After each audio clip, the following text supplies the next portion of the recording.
A continuación vamos a hablar acerca de la respuesta de un sistema en tiempo discreto lineal e invariante con el tiempo a una entrada senoidal.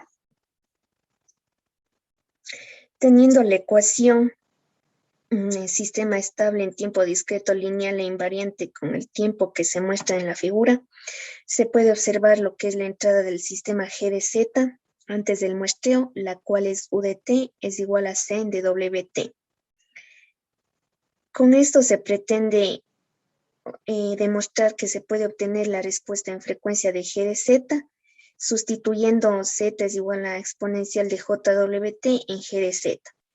Partiendo de la ecuación S es igual a sigma más JW, analizaremos solo la parte oscilatoria y con esto se obtiene lo que es la ecuación en tiempo discreto. Se tiene lo que es la señal muestreada, U de KT, la cual se indica en la ecuación que se observa ahí. También se obtiene lo que sería la transformada Z de la entrada muestreada, la cual es en la ecuación U de Z. La respuesta del sistema está dada por la ecuación X de Z. Y al multiplicar los dos miembros de la ecuación anterior por Z menos exponencial menos JWT sobre Z, se obtiene la siguiente ecuación, en donde el segundo término del segundo miembro de esta última ecuación se acerca a 0 conforme Z se acerca a exponencial JWT, y el tercer término del segundo miembro también se acerca a 0 conforme Z se acerca a exponencial JWT. Entonces se obtiene lo que sería la siguiente ecuación que se observa en aquí, la cual sería A, de la cual se puede obtener el complejo conjugado de A, la cual sería la siguiente ecuación. Y a partir de esto se puede definir lo que sería G por exponencial JWT, que es igual a M exponencial de J teta. También se tendría lo que sería la siguiente ecuación. Y esto nos permite reemplazar en la ecuación 7 y se obtiene lo que sería X de Z considerando estas nuevas variaciones. También se obtiene lo que sería la transformada Z inversa de esta última ecuación, la cual se indica en esta ecuación X de KT.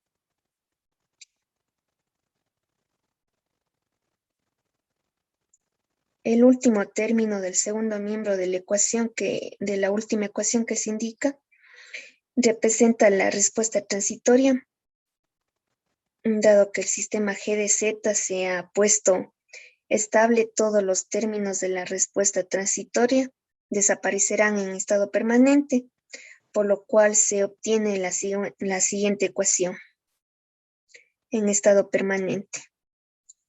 X de C de SS es de KT, es la respuesta en estado permanente, en donde M es la ganancia del sistema en tiempo discreto, al ser sujeto a una entrada senoidal. También tenemos lo que es el ángulo de fase, la cual se observa ahí, y al reemplazarlo en términos de G por G exponencial JWT, se obtiene la siguiente ecuación en estado permanente, en donde la respuesta en frecuencia de G de Z es igual a la ecuación que se puede observar ahí, y esto se conoce como la función de transferencia pulso senoidal G exponencial JWT, la cual es periódica y tiene un periodo igual a T. A continuación vamos a ver un ejemplo. Considerando el sistema definido por la ecuación que se presenta ahí y teniendo en cuenta que A debe ser mayor a 0 y menor a 1, donde U de KT es considerada como la entrada y X de KT es la salida, se pretende obtener la salida en estado permanente X de KT cuando la entrada U de KT es la senoidal de muestra, es decir, U de KT es igual a AC de KWT. Primero obtendremos lo que es la transformada Z de la ecuación del sistema, la cual se observa ahí. Definimos posteriormente lo que sería G de Z es igual a X de Z sobre U de Z.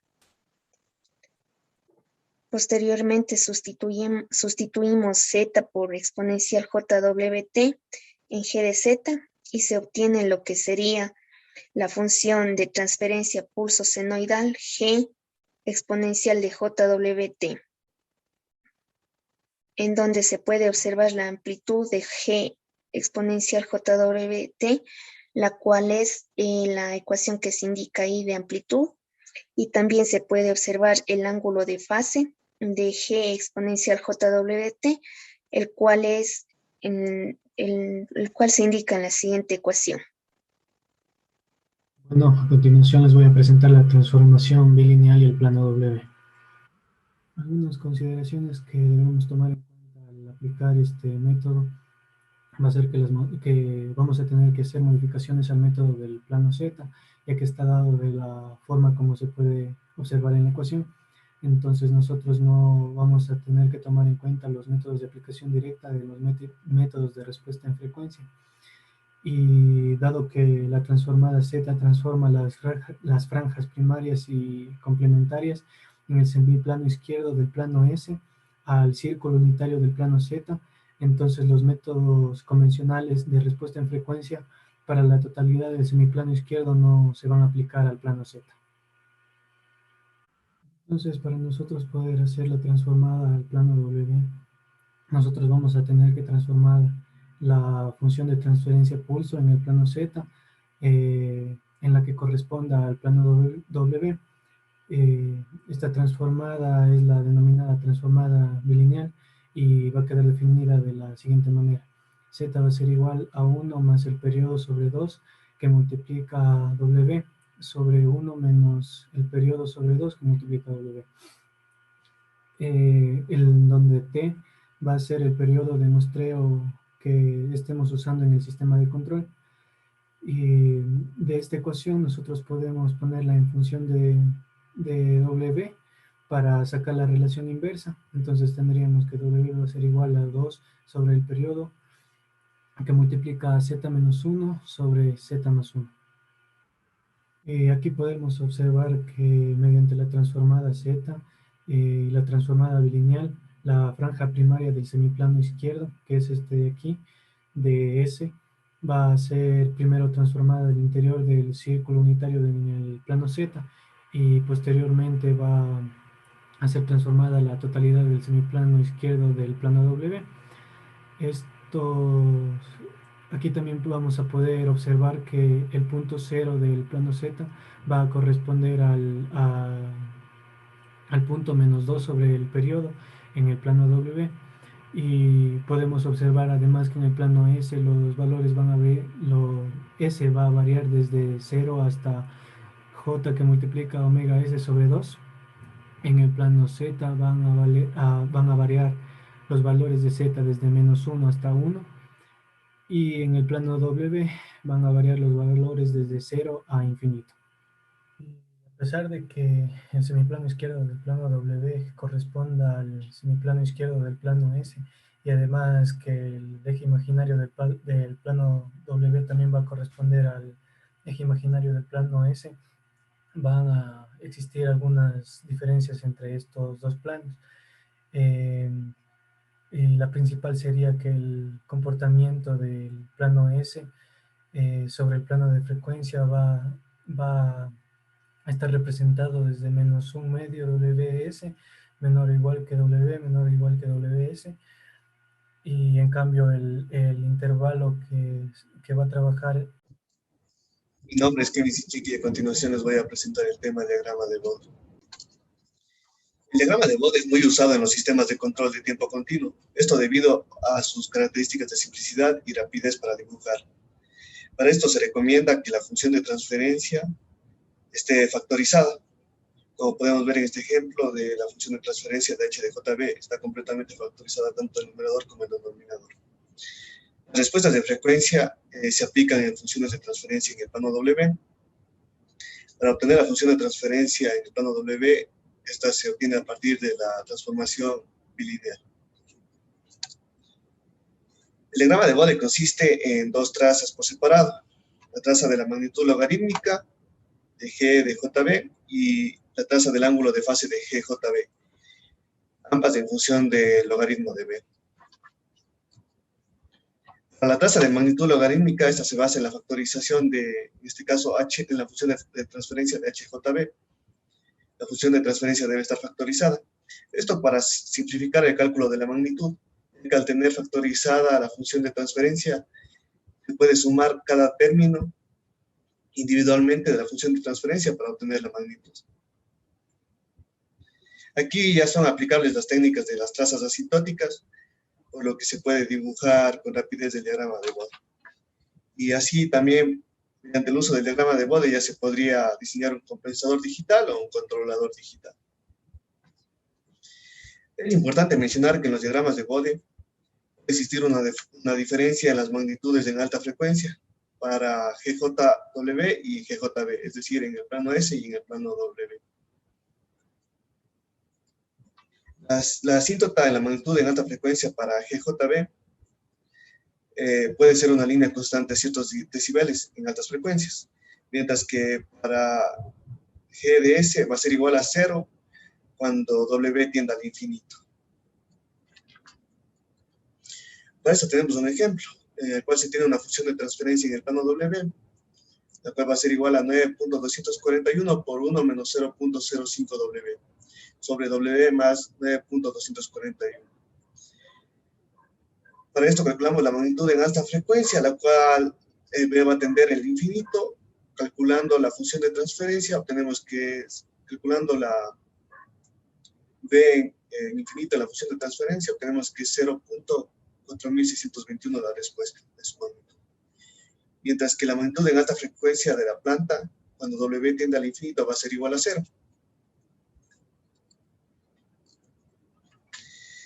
Aquí cabe recalcar que en los diagramas de Bode, D va a ser igual a infinito correspondiente al plano W, mientras que W va a ser igual a 1 medio de W correspondiente al plano S. Por lo que se puede decir que el límite de B tendiendo al infinito de G de JB corresponde al límite de W tendiendo a W medios en la función de transferencia en el plano S. Aquí el resultado de estos dos va a ser una constante. Y cabe recalcar que la respuesta de estos dos valores no son iguales entre sí. Desde el punto de vista de los polos y ceros, se puede decir que cuando GJB es una constante distinta de 0, es decir, la magnitud de GJB es una constante distinta de 0 cuando B tiende al infinito, implícitamente se tiene que en la función de transferencia de G de W, la función de transferencia tendrá el mismo número de ceros y polos.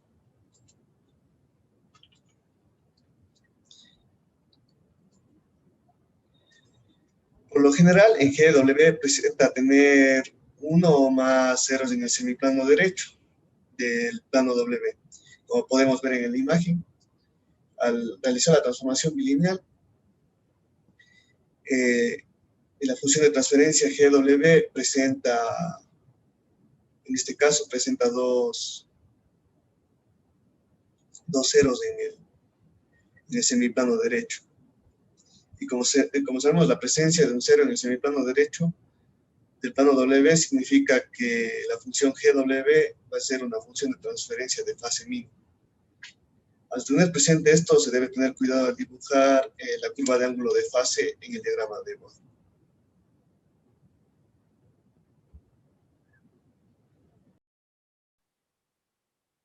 Bueno, mi nombre es Kelvin Tigre y voy a hablar sobre las ventajas del método de diagrama de Bode, ya que este es útil en el análisis y diseño de sistemas de control.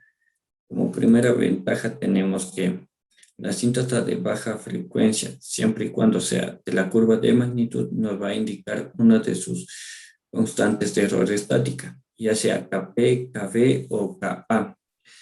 Como segunda ventaja tenemos que la respuesta transitoria nos va a traducir especificaciones correspondientes a la respuesta en frecuencia. Esto va a ser en términos de margen de fase, margen de ganancia y así sucesivamente. Esas componentes van a ser de fácil manejo y lectura directa en el diagrama de Bode. Y como última ventaja tenemos que el diseño de un compensador digital o controlador digital van a satisfacer las especificaciones dadas. Estas especificaciones dadas van a ser el margen de ganancia y el margen de fase. Estas van a ser de manera sencilla y simple en el diagrama de Bode. Y eso es todo. Hola, mi nombre es Juan Diego Zumba y voy a hablar sobre la compensación de adelanto de fase, atraso de fase y atraso de adelanto de fase. Entonces, bueno, empezando por la compensación de adelanto de fase, podemos decir que es utilizada para reducir los márgenes de estabilidad. Entonces, este tipo de compensación aumenta el ancho de franja del sistema y por lo tanto el sistema tiene más velocidad para responder. Sin embargo, un sistema que utilice esta compensación mediante adelanto de fase puede presentar algunos problemas, principalmente de ruido en alta frecuencia. Esto debido al incremento en la ganancia que tiene también en alta frecuencia. Ahora, con la compensación mediante atraso de fase, podemos decir que esta reduce la ganancia del sistema, pero igualmente en frecuencias más altas. Y esto lo hace sin reducir la ganancia del sistema en frecuencias más bajas. El ancho de la franja del sistema queda reducido y por lo tanto el sistema va a tener una velocidad de respuesta más baja. También podemos decir que debido a su reducida ganancia en alta frecuencia, podemos aumentar la ganancia total del sistema y por lo tanto podemos incrementar la ganancia en baja frecuencia y mejorar la precisión en estado permanente. También se puede atenuar cualquier ruido de alta frecuencia que este sistema pueda presentar. Y bueno, algunas de las aplicaciones de un compensador de atraso de fase es que se le puede colocar en cascada con un compensador que sea de adelanto de fase. Entonces, un compensador en cascada como este se conoce como un compensador de atraso-adelanto de fase. Nosotros, al utilizar un compensador de atraso-adelanto, se puede incrementar la ganancia en baja frecuencia. Esto significaría una mejoría en la precisión de estado permanente y al mismo tiempo se puede aumentar el ancho de la franja y los márgenes de estabilidad. Entonces, bueno, se puede observar que un controlador PID es un caso especial de un controlador de atraso-adelanto de fase. En este caso, la acción de control PD, que es la que afecta a la región de alta frecuencia, aumenta el ángulo de adelanto de fase y mejora la estabilidad del sistema, así como también incrementa el ancho de banda del sistema. Esto lo que hace es mejorar la velocidad de la respuesta. Entonces, el controlador PD se va a comportar de una manera similar al compensador de adelanto de fase. Y por otro lado, la acción del control PI afecta a la parte de baja frecuencia y aumenta la ganancia también en baja frecuencia al mejorar la precisión en estado permanente. Entonces, por lo tanto, este controlador PI va a actuar como un compensador de atraso de fase. Ahora, la acción de control PID es una combinación de ambas acciones, tanto la PI y la PD.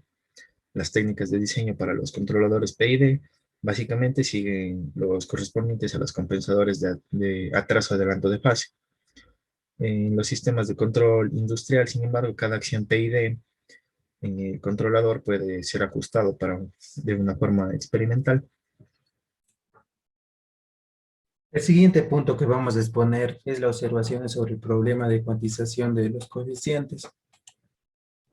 Para poder entender este punto, vamos a diseñar un compensador para el siguiente sistema.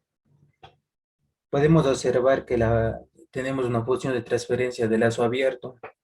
Para poder diseñar nuestro compensador debemos cumplir las siguientes especificaciones, donde tenemos la ganancia, donde nos dice que la ganancia debe ser mayor o igual a 40, el margen de fase debe ser mayor o igual a 45 y el margen de ganancia debe ser tal que W que sea mayor o igual a 15. Para poder diseñar debemos hacer el procedimiento de resolución para un compensador de adelanto. Primero debemos hallar la ganancia crítica, donde ya podemos observar que ya tenemos la ganancia que es igual a mayor o igual a 40 y la margen de fase que es de 45. Y reemplazamos en esta función que dice que la ganancia es igual al número del numerador de nuestra función de transferencia multiplicado por la ganancia crítica. Reemplazamos la ganancia crítica, podemos observar, reemplazamos los valores que es 40 sobre 4, sobre el numerador de la función de transferencia. Entonces tenemos una ganancia crítica que es de 10.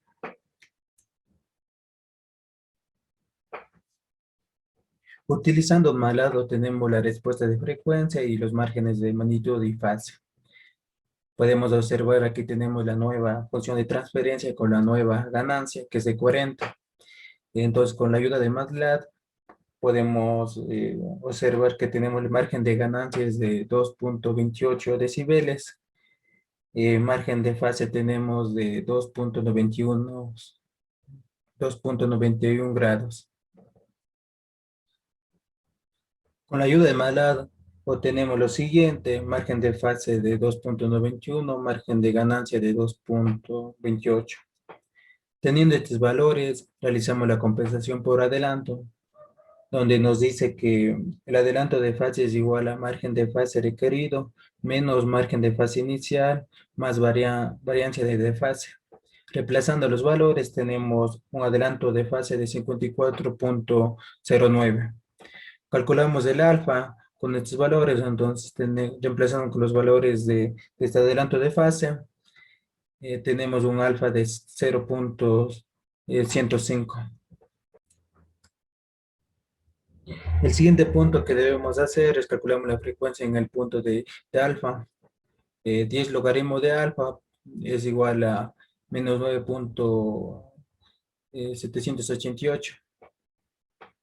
Entonces, bien, en este punto podemos observar que tenemos una frecuencia correspondiente de 15.3.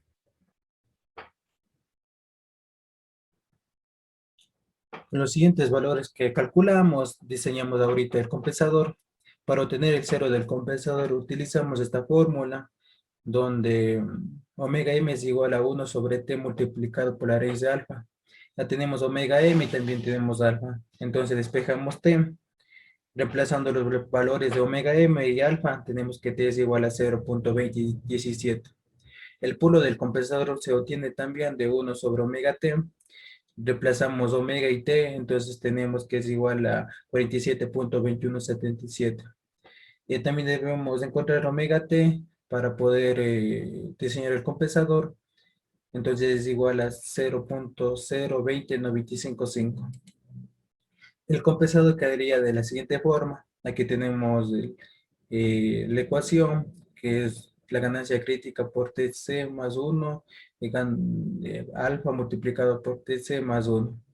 Ya tenemos la ganancia crítica, que es 10, el T, que es 0.2017, y alfa multiplicado por T, que es 0.020955. Entonces, este es nuestro nuevo compensador. Después, ante una entrada de escalón unitario, aquí tenemos el sistema original, podemos ver la gráfica, que el tiempo de establecimiento es casi de 5.4, 5.3. Podemos observar que ahí comienza a establecer el sistema. Un sistema con compensador podemos ver una gran diferencia, que el tiempo de establecimiento es casi de 0.34 por ahí. El tiempo casi 0.4 es el tiempo de establecimiento. Entonces podemos observar que un sistema de un compensador, el tiempo de establecimiento es menor. Bueno, como último punto tenemos el procedimiento del diseño en el plano W. Para ello debemos seguir unos ciertos pasos que nos ayudarán a graficar en el plano W el diseño de un controlador basado en la respuesta en frecuencia. Como paso 1 tenemos obtener G de Z, es decir, encontrar la función de transferencia de la planta procedida de este sistema de control. Por ejemplo, en este ejemplo tenemos este siguiente sistema de control, el cual tenemos que encontrar la función de transferencia y luego de encontrar la función de transferencia mediante la transformada bilineal, encontrar la función GW. En este caso nos queda z igual a 1 más 0.5 por 0.2 W sobre 1 menos 0.5 por 0.2 W, aplicando esta transformada. Como paso 2, tenemos que reemplazar en G de Z, lo cual nos queda la siguiente respuesta, que es K menos 0.00033 W al cuadrado menos 0.9966 por W sobre W al cuadrado más W. Y luego tenemos que sustituir el resultado que hemos obtenido por JB. Y luego, mediante el diagrama de Bode, que es el más adecuado y es el más óptimo, graficamos para encontrar JB.